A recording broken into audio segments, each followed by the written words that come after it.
Hello everyone, welcome back to my channel. Friends, আমি আবারও চলে এসেছি নতুন একটা ভিডিওর সঙ্গে। আজ আমি আপনাদের সঙ্গে শেয়ার করব ছোট্ট ছোট্ট টিপস সহ দুধ পুলি পিঠার রেসিপি। প্রথমেই একটা কড়াই আমি গ্যাস ওভেনে বসিয়ে দিলাম। তারপর এর মধ্যে দিয়ে দিলাম 1 গ্লাস জল। 1 গ্লাস মানে প্রায় 300 ml মতো। এই জলটা আমি কিছুক্ষণ ফুটতে দিলাম। তারপর এর মধ্যে দিয়ে দিলাম পরিমিত লবণ।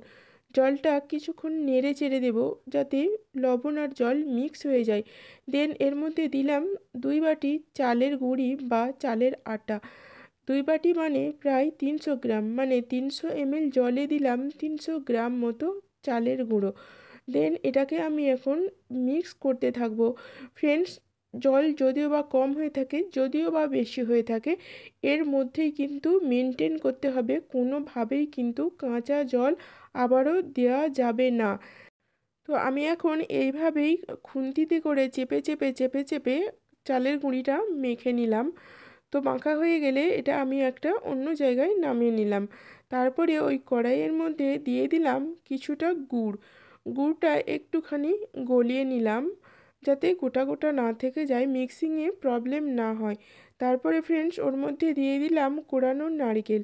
কোড়ানো নারকেলটা দিয়ে কিছুক্ষণ নাড়াচাড়া করতে হবে যাতে ঝরঝরে হয়ে আসে বা শক্ত মতো হয়ে আসে। তো ফ্রেন্ডস, এইভাবেই কন্টিনিউয়াসলি নাড়াচাড়া করতে থাকলাম এবং একটা সময় এটা ঝরঝরে হয়ে এলো। দেন ওটাও নামিয়ে নিলাম। দেন ফ্রেন্ডস, চালের গুঁড়িটা গরম কিছুটা কমে গেছে, তাই হাতে করে এখন মেখে নেব। এই মাখাটা কিন্তু অনেক মোলায়েম বা মসৃণ হতে হবে। যদি কোনোভাবে মসৃণ না হয়ে থাকে তাহলে পিঠাগুলো যখন দুধের মধ্যে সেদ্ধ হবে তখন কিন্তু ফেটে যাবে। তো সেই কারণেই খুব ভালোভাবে চেপে চেপে মসৃণ করে মোলায়েম করে মেখে নিতে হবে। তারপর এইভাবে ছোট্ট ছোট্ট করে গুটি কেটে আবারও সুন্দর করে হাতে করে ঘুরিয়ে ঘুরিয়ে গোল করে নিতে হবে। দেন এইভাবে হাতে একটুখানি শুকনো চালের গুঁড়ি নিয়ে এইভাবে কুটুরি কুটুরি মতো বানিয়ে নিতে হবে। দেন চামচে করে নারকেলের ওই পুরটা আমি দিয়ে দিলাম। তারপর এইভাবে হাতে করে চেপে চেপে সুন্দরভাবে ছোট্ট ছোট্ট পুলি পিঠা বানিয়ে নিলাম। ফ্রেন্ডস, আমরা যেভাবে ভাপা পুলি পিঠা করি তুলনামূলকভাবে এটা ছোট্ট ছোট্ট করতে হবে, তাহলে দেখতে অনেকটা সুন্দর হবে আর দুধের মধ্যে সেদ্ধ করতেও অনেকটা সুবিধাজনক হবে। তো ফ্রেন্ডস, আমি এইভাবে সব পিঠাগুলো এখন বানিয়ে নেব। তো ফ্রেন্ডস, আপনারা দেখতেই পাচ্ছেন পিঠাগুলো ছোট্ট ছোট্ট হচ্ছে, শৌখিন হচ্ছে। পিঠাটা দেখেই কিন্তু বোঝা যাচ্ছে যে ফাটবে এই রকম টেন্ডেন্সি কিন্তু কোনোভাবেই নেই। খুব সুন্দরভাবে গড়ে যাচ্ছে কিন্তু পিঠেগুলো। আমার এখন সমস্ত পিঠাগুলো তৈরি হয়ে গেছে। এবার আমি কড়াইতে দিয়ে দিলাম আগে থেকে জাল করে ঘন করে রাখা গরুর দুধ। তো এই দুধটা দিয়ে আমি আবারও কিছুক্ষণ ফুটিয়ে নিলাম। তারপর এর মধ্যে দিয়ে দিলাম দুটো এলাচ। এলাচ দুটো দিয়ে আবারও একটু নেড়ে চেড়ে দিলাম।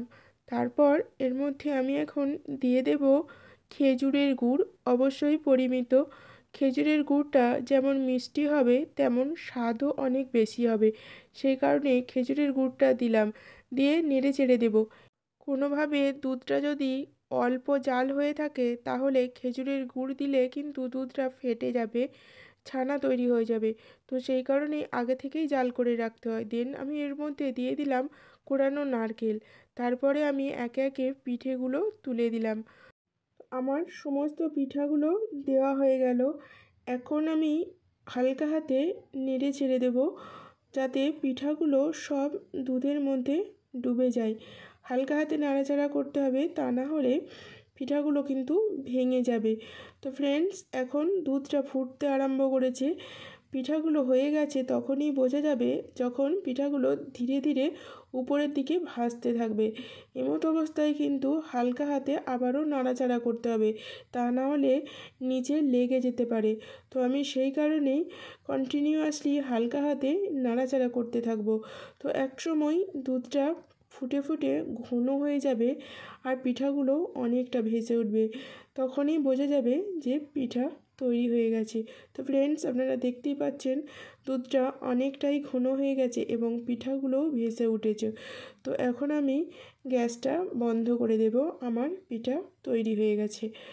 ফ্রেন্ডস, স্বাদে ও গন্ধে পরিপূর্ণ দুধ পুলি পিঠা রেসিপি তৈরি হয়ে গেছে। যারা এতক্ষণ পর্যন্ত ধৈর্য ধরে আমার সঙ্গে থাকলেন তাদেরকে অসংখ্য ধন্যবাদ। কেমন লাগলো আপনাদের রেসিপিটা অবশ্যই কমেন্ট করে জানাবেন। সুস্থ থাকবেন, ভালো থাকবেন। আবার দেখা হচ্ছে নতুন একটা ভিডিওর সঙ্গে।